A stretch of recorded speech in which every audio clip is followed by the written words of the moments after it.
Happy Monday, everyone. I hope you got up okay and that you are off to a great, excellent week, and that you will make sure you will become or continue to be the best you can be. We're kicking off with a new Notes to Nono 5, and this interview means a lot to me. Not only because the guest I got to interview was extremely interesting, funny, and engaging, but also because this conversation really intrinsically touched me.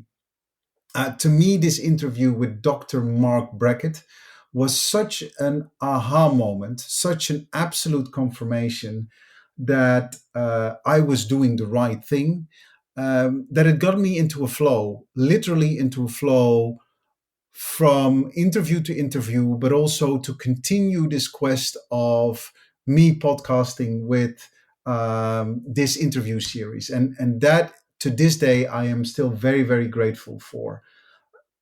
Dr. Marc Brackett is the executive director of the Yale Center for Emotional Intelligence and the author of the book Permission to Feel. And he travels all over the world talking about how important it is that we understand and recognize our emotions.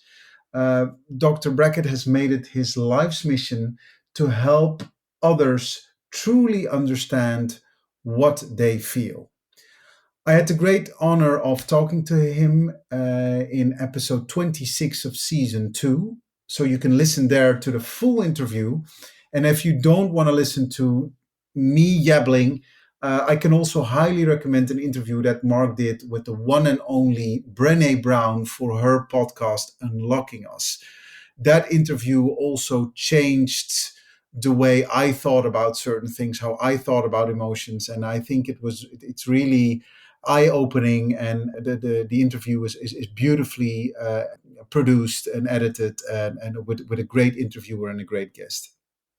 Let's never stop caring about each other, and let's make sure that questions like how are you or how are you feeling are genuine questions that we ask each other, worthy of genuine answers each day and every day. And with that, please enjoy this Notes to Nono 5 with Dr. Marc Brackett. We overestimate our ability to read emotions, how skilled we are at labeling emotions and regulating emotions. So for me, I think what's interesting is that we are more unself-aware about emotions and emotional intelligence than we think we are. And it's history that got us into this. Yeah. Different kinds of philosophies, rule your feelings or they'll rule you, was a predominant way of thinking back, 19th century. I think also because, emotions are ephemeral. They're in our heads. They're not, as people thought, measurable. We now can measure our emotional lives using physiological measures, self-report measures, observation tools, performance tools. But for most, of psychology's history, emotions were, shoved under the rug because people didn't know how to kind of study them. Are we scared of them? We are scared of them. Many people are scared of them because, people used to say emotions are idiosyncratic impulses that drive you to the dark side. That's not an adaptive value, right, model. I think what's unique about emotional intelligence is that we say, wait a minute, actually emotions ensure your survival. Yeah. Actually, emotions help you make more informed decisions. Yeah. But there was no science yet to prove that. Yeah. And now we're kind of in an era where there is a science. There is. The emotion science, and you're flying the flag for that. And, that was one of the interesting things looking at the Center for Emotional Intelligence at Yale. As a research field, this must be a perpetual field. There's just so much to discover and to do, I can imagine. Well, think about it. Before the pandemic, people had feelings, and during the pandemic, people had feelings. Now we're still in the pandemic, people are having feelings. And given that emotions drive so much of our creativity, our performance, our attention, everything, it's important to know, what emotions different people are having throughout these times, because otherwise we can't support them. I was blessed in life because I had trauma in my childhood. I had abuse, I had bullying, and it was tough being me as a kid. And I had two parents who loved me dearly, but my mother had her own emotional challenges, and so did my father. But I was blessed that I had this uncle, Uncle Marvin, who happened to be a school teacher, who happened to be writing a curriculum to teach kids about emotions, who happened to be getting a master's degree in the town where I was growing up, who happened to stay with us in the summer. And the long story short is that he was the first person who asked me that very profound question, which was, how are you feeling? But he did it in a way like no one else had ever done it. He asked it with intention. He listened with intention and no judgment. And for whatever reason, other than, his compassion, his vulnerability, his beautiful soul, I decided to tell him all of the pain I was going through.